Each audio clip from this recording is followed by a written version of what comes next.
오늘 말씀에 비록 더딜지라도 기다리라, 지체되지 않고 반드시 응하리라 말씀합니다. 여러분, 인생 가운데 어떤 고난이 왔을 때 그것을 참는 것도 지금 이 말씀처럼요, 더딜지라도 기다리라, 지체되지 않고 반드시 응하리라 하는 말씀이 인생에 잠시 지나가는 어떤 고난이라도 이 말씀대로 순종한다는 것이 쉽지 않지요. 그런데 사실은 지금 이 말씀, 우리가 지금 3절을 읽었는데, 이 묵시는 정한 때가 있나니 그 종말이 속히 이르겠고 라고 시작합니다. 그러니까 이 말씀의 근본적인 방향은 어디에 대한 말씀을 주시는 것입니까? 예수 그리스도의 재림, 그 종말의 때가 이를 것인데 그것이 더딜지라도 반드시 이르겠고 그것을 기다려 인내하라 라는 말씀 아닙니까? 쉽겠습니까? 챔버스 목사님 오늘 인내에 대한 정의를 내리며 말씀을 시작합니다. 뭐라고 정의를 내리냐? 우리에게 매우 유익하다 생각이 들어지는데, 인내는 무관심이 아닙니다. 무기력한 것이 아니라고요. 인내한다는 것은 이렇게 복지부동하고 가만히 있는다고 되어지는 것이, 아무 말 하지 않는다고 되어지는 것이 성경이 말하는, 하나님이 말씀하시는 인내는 아니라는 것입니다. 인내는 모든 공격을 견뎌내는 어마어마한 강한 바위를 연상시킵니다. 그것이 인내라고 설명해요. 그러니까 단순히 기다린다, 단순히 가만히 있는다, 단순히 참는다, 그것이 성경이 말하는 인내가 아니라는 것이죠. 그럼 인내는 무엇입니까? 정말 우리가 견딜 수 없는 고난과 상황을 만났을 때 우리의 시선, 우리의 생각, 우리의 마음이 누구에게 고정되어 있는 것? 하나님께만 고정되어 있는 것. 마치 지금 저희가 445장을 찬양했잖아요. 그 찬양의 가사 중에 이런 가사가 있어요. 캄캄한 밤에 다닐지라도 주께서 나의 길 되시고 나에게 밝은 빛이 되시니 길 잃어버릴 염려 없네. 여러분, 산속에서 길을 잃어버리신 적이 있으십니까? 저는 한 번 있습니다. 군대에서 야간 행군을 하는데 지휘관이 좀 못 나가지고요. 왜 이 길이 아닌 게벼, 왜 농담 있지 않습니까? 어디를 한참 갔어요. 근데 이게 그 군대에서 갈 때는 뭐 이렇게 빛이 거의 없는 거거든요. 후레쉬 불빛 하나로 이제 유지해서 앞에서 선두에서 가는데, 앞에서 잘못 가면 뒤는 그냥 앞만 보고 따라가니까, 앞 사람만 보고 따라가니까 잘못된 길을 계속 가는 거예요. 근데 이게 군대는 어떤 정해진 그 훈련이니까 그런 상황 속에서도 뭔가를 또 찾아내고 해야 되지 않습니까? 그러니까 다시 길을 찾아서 헤매는 거예요. 그러니까 얼마나 힘들겠습니까? 저 같은 경우는 군장 맸죠. M60 그 람보가 들고 다니는 총 아시죠? 그 엄청 뒷다 무거운 총. 그거 뒤에다 얹고 그러고 산길을 가니까 죽겠더라고요, 정말. 그러니까 밤새 내내 헤매는 거예요, 그 길을. 그런데 그 힘든 순간에 그 모든 힘듦이 사라진 때가 있었어요. 언제인지 아십니까? 지휘관이 저기다 그러면서 뭔가 불빛을 보였어요. 그러니까 먼저 간 다른 부대가 이렇게 먼저 이렇게 그 자리를 잡고 불을 이렇게 비춤으로 거기가 보여지는. 그러니까 거기가 딱 목표 지점이 보이니까 막 죽을 것 같이 힘들었던 그게 어느새 사라지는 거예요. 왜 그런 거죠? 희망이 보이니까, 뭔가가 보이니까 그 다음부터는 거기만 보고 가니까 힘들지 않은 거예요. 거기를 향해 쭉 전진하게 되어지는 힘이, 에너지가 나오더라고요. 여러분, 어떤 상황 가운데 우리가 하나님께만 그 시선을 고정하고 우리의 마음을 고정했을 때 바로 그런 놀라운 역사가 일어나는 거죠.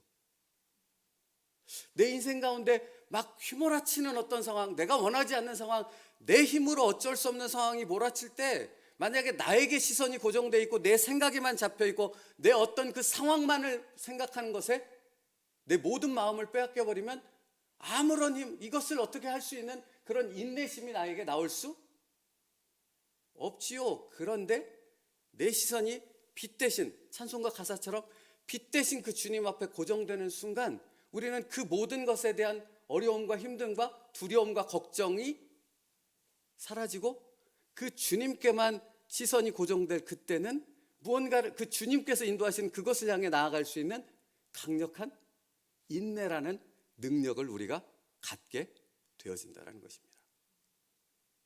이게 인내라고요. 모든 상황 속에서 우리의 시선과 생각이 온전히 하나님께만 고정되어 있는 것. 그래서 어떤 휘몰아침에도 우리가 그 시선을, 그 마음을 빼앗기지 않는 것, 그것이 인내라는 것입니다. 그러니까 그 인내 가운데 있게 되어졌을 때는 그 상황 가운데서 우리는 무엇을 고백하게 됩니까? 모든 것이 다 하나님의 은혜요, 하나님의 뜻 가운데 있음을 나는 믿습니다 하는 고백으로 나아갈 수 있게 되는 거예요. 그러니까 이 믿음의 고백은 그냥 나오는 것이 아닌 거예요. 그냥 믿습니다 하고 단순히 그냥 어떤 신앙인, 종교 생활을 하는 사람처럼 그렇게 살아가는 사람들은 도저히 이 고백 가운데 이것이 무엇인지를 알지 못하지만, 정말 믿음을 가지고 하나님께 시선을 고정한 사람에게서는 그 삶을 통해 날마다 이 놀라운 고백이 나오는 그 능력, 그 인내를 경험하게 되어진다는 거죠. 그 대표적인 사람이 욥 아닙니까? 그죠? 여러분, 우리가 욥기를 읽어서 알지만 욥이 당한 고통은 정말 사람이 인내할 수 없는, 사람의 능력으로는 그것을 견뎌낼 수 없는 것 아닙니까? 그 고난은? 근데 욥은 그 처음에 그 고난을 견디려고 인내하려고 애썼지 않습니까? 근데 그 앞부분의 욥의 인내는 하나님을 바라봄으로 인한 인내가 아니었던 것이죠. 자기 자신이 가지고 있던 그 인내심, 자기 자신에게 그 초점이 맞춰져 있던 그것을 가지고 버티려고 했잖아요. 그러니 욥기 중간중간에 욥이 불평하는 것도 나오고 하나님을 원망하는 것도 나오고, 하나님 도대체 왜 이러시는 겁니까? 내가 하나님 앞에 믿음으로 살려고 했었는데, 왜 이렇게 내가 하나님 앞에 성실히 살려고 했었는데 왜 나에게 이런 상황을 허락하시는 겁니까? 도저히 이해할 수 없습니다 라는 고백들이 계속 나오지 않습니까? 그렇죠? 그런데 여러분, 욥기 마지막 장에 가면 욥이 뭐라고 고백하는지 기억하십니까? 내가 주를 귀로만 들었사온데 이제 주님을 내 눈으로 직접 바라봅니다라고 고백한다는 겁니다. 여러분, 이 두 차이는 엄청난 거라는 거죠. 귀로만 들었을 때는 그의 인내심이 어디로부터 나온 거예요? 나 자신으로부터 나온 거예요. 그러니까 견딜 수 없는 거예요. 이 상황을 도저히 인내할 수 없는 거예요. 아무리 입을 닫으려고, 불평을 하고 원망을 하지 않으려고 했어도 거기에는 한계가 있는 거죠. 왜? 나에게 그 초점이 맞춰져 있으니까. 그런데 여러분, 그 두 번째 고백, 내가 이제 귀로만 들었던 하나님을 내가 내 눈으로 바라본다는 것은 무엇입니까? 내 시선이 누구에게 고정되어 있다는 것입니까? 오직 하나님께만. 그때 그 다음에 욥이 뭐라고 얘기하는지 아세요? 뭐라고 고백하는지? 내가 주께 대하여 귀로 듣기만 하였사오나 이제는 눈으로 주를 배옵나이다. 그 다음 하는 고백이 이렇습니다. 그러므로 내가 스스로 거둬들이고 티끌 가운데 제 가운데서 회개하나이다. 여러분, 이건 누구나 할 수 있는 고백이 아니고 누구나 순종할 수 있는 것이 아닌 것이죠. 어떤 사람만, 하나님께만 그 시선과 마음이 고정되어 있는 사람만이 누릴 수 있는 은혜요, 하나님으로부터 오는 놀라운 능력인 줄로 믿습니다. 이게 인내라고요. 우리에게 이 능력이 있는 그 믿음의 삶을 살아갈 수 있는 저와 여러분 될 수 있기를 축복합니다. 여러분, 성경은 말합니다. 이런 놀라운 은혜를 경험하는 것은 욥만 그랬다? 아니다. 히브리서 말씀을 읽어보면 모든 믿음의 조상들이 다 이 과정을 통과했고, 이렇게 그 하나님만 바라보는 시선이 하나님께만 고정되어지는 그 인내의 그 놀라운 믿음의 은혜의 단계로 다 들어갔다라는 사실을 성경은 우리에게 말씀하고 있습니다. 그러면 이 말씀은 곧 우리에게 어떻게 적용되어져야 될 부분입니까?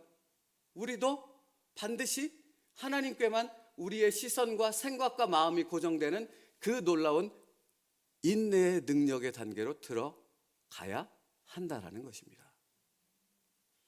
그래서 히브리서 12장 1절 2절은 이렇게 말해요. 잘 들어보세요.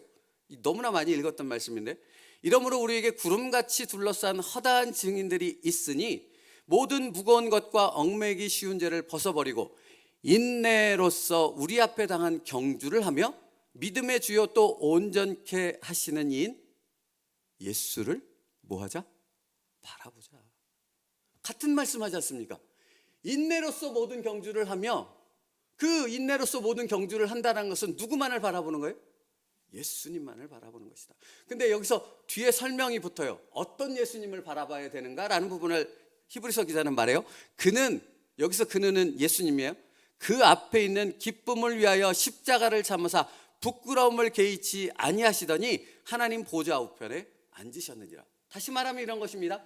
예수님은 십자가를 지실 때 하나님의 신적인 능력을 모두 배제시켰어요. 스스로 제한하셨어요. 그러니까 십자가를 지실 때 예수님은 완전한 우리와 똑같은 인간의 모습으로 그 십자가를 지셨다라는 거예요. 그러니까 그 고통과 수모와 모든 것들이 다 그가 감당해야 될 부분이었다라는 것이에요. 근데 그러면 예수님이 그것을 어떻게 감당했는가? 여기 히브리서 말씀을 보면 하나님만을 바라보는 그 시선이 고정되어 있을 때 완전한 인간이신 예수님이 십자가를 지시는 그 모든 고통을 감당하는 그 사명을 끝까지 인내하실 수 있었다라고 히브리서 기자는 말하고 있는 것입니다. 그래서 예수님은 우리에게 말씀하는 것입니까? 말씀하는 것 아닙니까? 너희도 나와 같이 각각 자기의 십자가를 지고 누구를 따르라? 나를 따르라 인 것입니다. 그게 뭐예요? 우리가 걸어가야 될 우리의 신앙의 삶인 줄 믿습니다. 그렇죠, 여러분. 그러니까 우리의 삶에 벌어지는 일들 가운데 내가 감당치 못하겠습니다. 하나님 도저히 견딜 수 없습니다. 원망과 불평이 쏟아지는데 이것을 막을 수 없습니다. 라는 그런 생각과 마음이 들고 그런 나의 모습이 보인다면 우리의 시선이 지금 어디에 향해 있다라는 거예요? 나에게. 그걸 분별할 수 있어야 돼요. 그러면 이 상황을 벗어나기 위해서는 무엇부터 바꿔야 됩니까? 인내하자, 감사하자, 참자, 죽도록 견뎌내자, 이렇게 스스로를 되뇌어서 자기 스스로를 마인드 컨트롤 해야 되는 것이 아니라는 거죠. 여기 근본적인 가장 중요한 요소는 뭐예요? 가장 중요한 부분은 뭐예요? 내 시선이 나에게서 돌이켜 누구에게로 바뀌어져야 됩니까? 하나님께로. 다시 말하면 이 말씀으로 내 시선이 온전히 고정되게 되어졌을 때 우리는 그 상황을 모든 것이 감사요, 모든 것이 은혜요, 모든 것이 다 하나님의 주권 아래에 있습니다 라고 고백하는 진정한 믿음의 사람으로 바뀌어질 수 있다는 겁니다. 그래서 이 챔버스 목사님이 이런 말씀을, 그 내용을 읽어보면 그런 표현이 있다는 게 아니라 그런 내용이 있는데, 그러니까 정말로 하나님께 시선이 고정되어져서 그 인내의 능력을 경험하는 사람은 그 고난 가운데서 그 모든 상황 속에서 누구를 바라보게 돼요? 그 모든 상황을 당신의 뜻대로, 당신의 능력대로, 당신의 계획대로 주장하고 계시는, 살아계시는 전능하신 창조주 하나님을 그 자신의 삶 속에서 발견하게 되어진다는 것입니다. 이게 놀라운 능력 아닙니까? 그렇죠? 우리에게 그 능력이 있기를 축복합니다. 하나님 바라볼 때 그렇게 된다니까요. 여러분, 지금 하나님 바라본다는 것은 단순히 어떤 그냥 이렇게 형투상 상투적으로 하는 얘기가 아닌 거예요. 예수님이 십자가에서 하나님을 바라봤던 것처럼 우리도 우리의 삶의 고난 가운데서 하나님께 우리의 마음과 생각이 고정될 때 살아계신 하나님이 내 삶을 지금도 세밀한 가운데 이끌고 계시다는 그 놀라운 믿음의 세계, 영적인 세계를 경험하게 되어진다는 것입니다. 그러므로 여러분, 다시 한번 말씀드립니다. 인내가 무엇입니까? 하나님을 바라보는 것이 인내입니다. 그리고 그 다음에 챔버스 목사님이 뭐라고 말씀하는 건 한지 아세요? 주님을 바라볼 때 거기서부터 자발적인 순종의 능력이 나온다고 말해요. 그 맞죠? 이게 너무나 정확한 표현인 거예요. 자발적인 순종은 그냥 나오지 않아요. 내가 하나님을 정말로 신뢰하며 그분을 의지했을 때 자발적인 순종이 나와요. 자발적인 순종은 기쁨이 있거든요. 감사가 있거든요. 거기에 은혜로 충만하게 되어지거든요. 똑같이 예배를 드리도록 어거지로 끌려와서 앉아있는 친구들은, 그러니까 자발적인 순종이 아닌 친구들은 예배 시간 내내 짜증이 나는 거죠. 이 짜증을 어쩔 수 없는 거죠. 그러나 자발적으로 하나님의 은혜 가운데 나와 예배드리는 자들은 기쁨이 넘치지 않습니까? 왜 그런 거죠? 그 살아계신 하나님을 예배 가운데 만나고 있거든요. 그 하나님의 다스리심과 말씀하심과 자기를 향한 하나님의 그 뜻이 이루어지고 있다는 그 놀라운 것들을 경험하고 있거든요. 그러니 어찌 기쁘지 않겠습니까? 그러니 어찌 찬송하며 그 하나님의 영광을 드러내지 않을 수 있겠느냐고요. 그리고 주일날 말씀드렸잖아요. 예배는 이 예배당에서 예배가 아니라 저 문을 열고 나아갈 때 비로소 진정한 예배가 시작이 된다고. 그러니까 그 3대 삶의 예배가 그렇게 하나님의 주장하심과 인도하심으로 가득한 그 충만한 은혜와 능력으로 살아가는 친정한 그리스도인의 능력을 누리는 하나님의 사람이 되는 것이죠. 오늘 말씀은 바로 그것을 얘기합니다. 그것이 바로 인내의 능력이라고 말씀하고 있습니다. 그러므로 사랑하는 성도 여러분, 하나님께만 여러분의 시선을 고정하십시오. 그건 추상적인 게 아니에요. 하나님 안 보이니까요. 보이세요? 안 보이지 않습니까? 말씀에만 시선을 고정하시라고요. 여러분의 입술에 고난이 있는 그 상황 속에서 기도로 하나님 앞에 아랜다는 것이 내 시선이 하나님께 고정되어졌다는 의미라고요. 그러니까 여러분, 뭔가 이렇게 고난의 상황이 있을 때 말씀과 기도의 자리에 나오십시오라는 것은 형투적인 권면이 아닌 것이고, 그것만이 내 시선과 마음을 하나님께 고정시킬 수 있는 유일한 방법입니다 라는 하나님의 음성인 줄 믿습니다. 말씀 마치겠습니다. 챔버스 목사님이 모세의 경우를 예를 들어요. 모세는 의무감이나 어떤 이상 때문이 아니라 하나님을 보았기 때문에 인내했습니다. 그리고 히브리서 11장 27절 말씀을 인용해요. 보이지 않는 분을 보는 것 같이 하여 라고 말합니다. 여러분, 성경은 너무 정확해요. 하나님이 보인다라고 말하지 않잖아요. 그죠? 지금 히브리서 말씀 속에서 보이지 않는 분을 보는 것 같이. 비전이 뭐라고요? 보이지 않는 것을 바라보며 믿음으로 그것을 향해 걸어가는 통찰력을 가진 것이 비전입니다. 우리는 그 믿음으로 살아가는 자들인 줄로 믿습니다. 그러므로 오늘도 우리가 말씀을 의지하여 말씀에 우리의 모든 생각을 고정함을 통해 보이지 않는 하나님이 느껴지고, 여전히 내 삶을 주장하고 계시는 그 하나님의 손길을 통해 내가 할 수 없는 일을 하게 되어지는, 내가 견딜 수 없는 일을 견디게 되어지는, 감사할 수 없는 상황 속에서도 감사와 찬양이 멈추지 않는 그 놀라운 은혜의 세계 가운데 살아갈 수 있는 저와 여러분 될 수 있기를 축복합니다. 그게 인내의 능력이라고요.